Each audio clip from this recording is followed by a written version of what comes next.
നമസ്കാരം. റാഫ്റ്റോ ക്രിക്കറ്റിലേക്ക് എവർക്കും സ്വാഗതം. നമ്മൾ ആദ്യ സെഷൻ്റെ വീഡിയോ ചെയ്യുമ്പോൾ പറഞ്ഞില്ലേ, ഈ ടെസ്റ്റ് ഇനി ഒരു റിസൾട്ട് വരണമെങ്കിൽ വല്ല മിറക്കിളും സംഭവിക്കണം, അല്ലെങ്കിൽ രണ്ടാലൊരു ടീം സ്റ്റെപ്പപ്പ് ചെയ്ത് അഗ്രസീവായിട്ട് കളി പിടിക്കാൻ ശ്രമിക്കണമെന്ന്.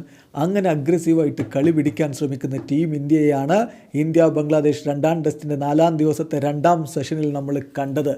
നായകൻ രോഹിത് ശർമ്മ മുന്നിൽ നിന്നങ്ങ് അടി തുടങ്ങി. ഒപ്പം ജയ്സ്വാളും കൂടി റെക്കോർഡുകൾ അങ്ങ് പിഴുതെറിഞ്ഞുകൊണ്ട് ടീം ഇന്ത്യയുടെ പ്രയാണം, അതാണ് നമ്മൾ 2-ാം സെഷനിൽ കണ്ടത്. 4-ാം ദിവസത്തെ 2-ാം സെഷനിൽ ബംഗ്ലാദേശിനെ ഓൾ ഔട്ടാക്കി കളഞ്ഞു. 233 റൺസിന് അവരുടെ ആദ്യ ഇന്നിങ്സ് അവസാനിക്കുമ്പോൾ ടീം ഇന്ത്യക്ക് വേണ്ടി വിക്കറ്റുകൾ പിഴുതെടുത്തത് ജസ്പ്രീത് ബുംറ 3 വിക്കറ്റ്, സിറാജും അശ്വിനും അതുപോലെ ആകാശ് ദീപും 2 വീതം വിക്കറ്റുകൾ, രവീന്ദ്ര ജഡേജ 1 വിക്കറ്റ്. മറുപടി ബാറ്റിങ്ങിൽ ടീം ഇന്ത്യ നയം വ്യക്തമാക്കി.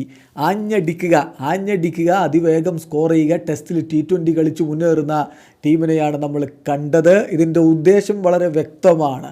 ഇനി ഇന്നത്തെ ശേഷിക്കുന്ന ഒരു സെഷൻ, നാളത്തെ ആദ്യ സെഷൻ, അതോടുകൂടി ഒരു 200 റൺ ലീഡിലേക്ക് പോയാൽ പിന്നെ റിസൾട്ട് നമുക്ക് പ്രതീക്ഷിക്കാം. അത് തന്നെയാണ് രോഹിത്തും സംഘവും ലക്ഷ്യം വെക്കുന്നത് എന്നുള്ളത് വളരെ വ്യക്തമാണ്. നേരിട്ട് ആദ്യ പന്തുകൾ തന്നെ സിക്സറിലേക്ക് ആഞ്ഞടിച്ചുകൊണ്ട് രോഹിത്ത് തുടങ്ങുന്നു. 5 പന്തുകൾക്കിടയിൽ 3 സിക്സറുകൾ അദ്ദേഹം ടെസ്റ്റിൽ പറത്തിയിട്ടുണ്ടെങ്കിൽ ലക്ഷ്യം വളരെ വ്യക്തമല്ലേ.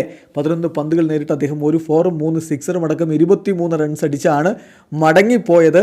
അദ്ദേഹവും യശസ്വി ജയ്സ്വാളും ചേർന്നുകൊണ്ട് 3 ഓവറുകൾക്കുള്ളിൽ തന്നെ ഇന്ത്യൻ ടീമിൻ്റെ സ്കോർ 50 കടത്തിയിരുന്നു. ടെസ്റ്റ് ക്രിക്കറ്റിൽ ഏറ്റവും വേഗത്തിൽ 50 കടന്ന റെക്കോർഡ് അവിടെ പിറന്നു.